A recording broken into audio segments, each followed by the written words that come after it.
Próximo assunto, então, Caio. Os gastos do governo federal estão no alvo de pedidos de investigação, depois de uma reportagem do site Metrópolis revelar que o Poder Executivo gastou mais de 1 bilhão e 800 milhões de reais com alimentos e bebidas em 2020. Foram mais de 2 milhões com chiclete, 20 milhões com doces em tablete e 15 milhões com leite condensado. O total de gastos é 20% maior do que o executado no ano anterior, 2019, portanto, isso de acordo com o painel de compras atualizado do Ministério da Economia. Caio, qual que é a sua avaliação sobre esses gastos com a alimentação do Poder Executivo em ano de pandemia? É bom a gente lembrar, contenção de despesas e um aumento de 20% com gastos de alimentação. Isso é justificável? Bom, vamos combinar, né, que pensar gastos da administração federal e apresentá-los aí ao grande público sem um mínimo de contextualização é pura desonestidade intelectual, né? E fazer isso insinuando sem provas que esses números representam aí indícios de ilegalidade é má fé, né? Então, em primeiro lugar, essa notícia ela nunca poderia vir desacompanhada de informações essenciais, né? Entre elas a quantidade total de servidores vinculada ao Executivo Federal. Então, segundo o Portal da Transparência, há hoje no Brasil 1 milhão e 35 mil funcionários ativos nessa situação. E entre esse 1 milhão de servidores federais, o Ministério da Defesa conta com mais de 380 mil cargos, né? Sendo que entre os vínculos de trabalho, 360 mil são de natureza militar. Em segundo lugar, entre as pastas com mais postos de trabalho está o Ministério da Educação, que tem aí 354 mil funcionários públicos no organograma. Então, não à toa, esses são os dois ministérios que respondem pelos maiores gastos com gêneros alimentícios. Obviamente, é o Ministério da Defesa que registra as maiores dotações orçamentárias para alimentos e bebidas, né? Então, é na ordem de 632 milhões de reais por ano. Afinal, ele é o responsável pela alimentação de todas as Forças Armadas, né, que, segundo nota oficial, tem cerca de 370 mil pessoas no seu efetivo. Então, aqui eu queria propor a primeira conta, né, para quem é menos preguiçoso. Se a gente pegar 632 milhões de reais e dividir isso por 370 mil pessoas, né, são R$ 1.708 por ano por pessoa. Né? Se a gente pegar esses R$ 1.708 anuais e dividir em 12 meses, isso representa um gasto médio de R$ 142 por mês por pessoa, ou R$ 4,73 por dia. Alguém aí acha esse valor um absurdo? São menos de R$ 5,00 por dia em alimentos para sustentar cada integrante do Exército, da Marinha, da Aeronáutica, né? Com mais de 30 mil militares envolvidos diariamente em operações de combate à pandemia, né? Às vezes em turnos extenuantes de 24 horas seguidas, né? Que exigem enorme gasto calórico. E se a gente aplicar essa mesma conta, né, uma conta de padaria, né, mas para todos os servidores públicos federais ativos, aquele 1 bilhão e 800 milhões de reais, né, então aparentemente um número astronômico, eles representam módicos R$ 1.739 por ano, ou R$ 144 por mês, ou ainda R$ 4,83 por dia por funcionário público. Para ser ainda mais próprio no cálculo, a gente pode inclusive descontar finais de semana, feriados e um mês de férias. Dá uns R$ 7,90 por dia efetivo de trabalho para cada servidor federal se alimentar durante o expediente. Claro que isso é uma conta de média, né? Há funcionários que não se alimentam em serviço, especialmente na pandemia, ou que contam com outras formas de complementação de vencimentos aí para as despesas alimentares, mas é a média, né? E todo mundo toma aí o seu cafezinho.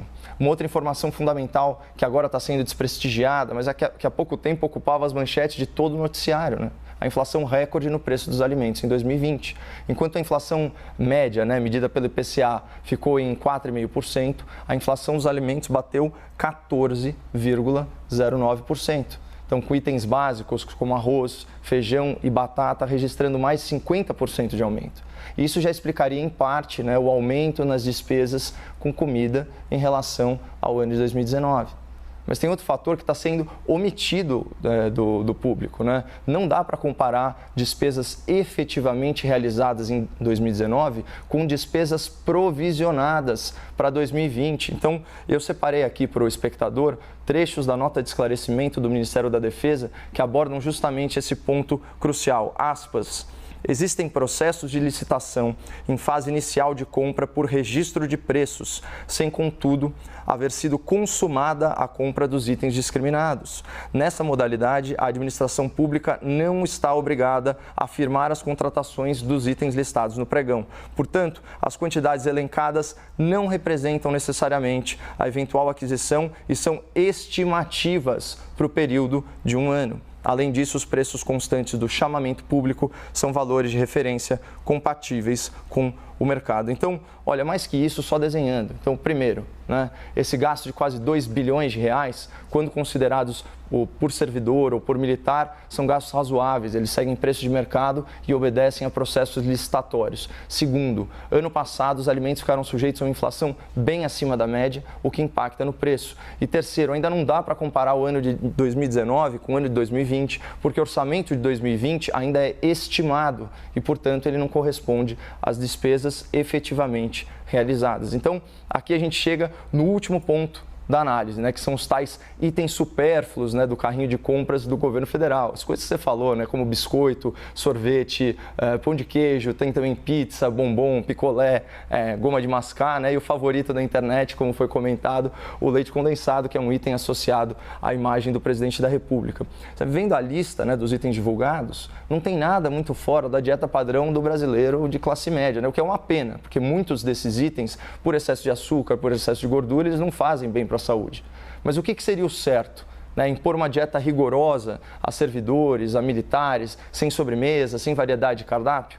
Porque assim, uma coisa é a autoridade pública que abusa da sua posição para obter privilégios, como foi aquele caso dos vinhos importados premiados e das lagostas do STF, cujas atribuições não incluem a promoção de banquetes com iguarias. Outra coisa bem diferente é o Executivo empenhar, ou o Ministério da Defesa, para ficar no exemplo que foi citado, aí 14 milhões de reais ao ano para, por exemplo, comprar leite condensado para os militares.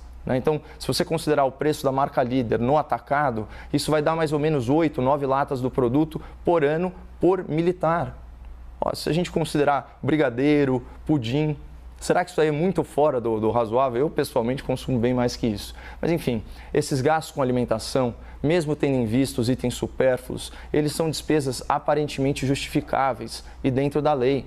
E a forma como essa notícia foi repercutida, sem a devida contextualização matemática, sem a devida contextualização jurídica, demonstra a vocação aí de setores da imprensa de procurar pelo em ovo quando o assunto é o governo Bolsonaro, que, para surpresa de muitos aí e para desespero de outros tantos, não protagonizou escândalo de corrupção desde a sua posse, ao contrário de governos anteriores. Agora, imagina se esses esforços do jornalismo, principalmente do jornalismo militante, tivessem empenhados em esmiuçar aí os privilégios da alta cúpula da Justiça, em analisar os gastos do Congresso Nacional ou em apurar o desperdício e o desvio de verbas aí na saúde durante a pandemia. Então, fica como sugestão para os meus colegas jornalistas do leite condensado.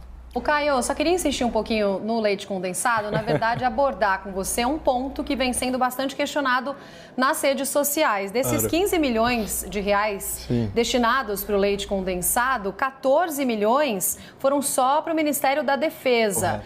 Na sua visão, isso é justificável? Então, a gente tem que imaginar qual que é a dieta do militar e comparar ela com a dieta do brasileiro médio, Se você colocar receitas com leite condensado no Google, você vai ver que tem mais de 50 itens básicos aí de sobremesa que tem como insumo principal o leite condensado. Eu dei destaque para 2, que é o pudim e o brigadeiro. Então, vai de uma escolha aí das autoridades públicas, de nós como sociedade também. A gente pode, por meio dos nossos representantes, proibir as Forças Armadas de fazerem brigadeiro. A conta que eu fiz é muito simples, isso que eu considerei ainda o valor de atacado. Então, se você pegar os 14 e tantos milhões de reais e dividir pelo preço da lata no atacado e dividir por servidor, você vai ver que, em média, o servidor, o militar, ele tem um consumo aí anual de 8 a 9 latas de leite condensado. Estou falando daquela lata da marca líder, o tamanho padrão. Então, essa que é a questão. Isso daí é demais? Isso reflete o consumo do brasileiro médio, e a gente está falando novamente da carreira militar, que, como especificado nas notas do Ministério da Defesa, tem alto consumo calórico. né? Eu preferiria que eles não comessem alimentos tão ricos aí em açúcar e gordura, mas de repente o custo-benefício, né, com um valor mais baixo, você consegue uma alimentação extremamente calórica e para determinadas situações isso pode ser de grande valia.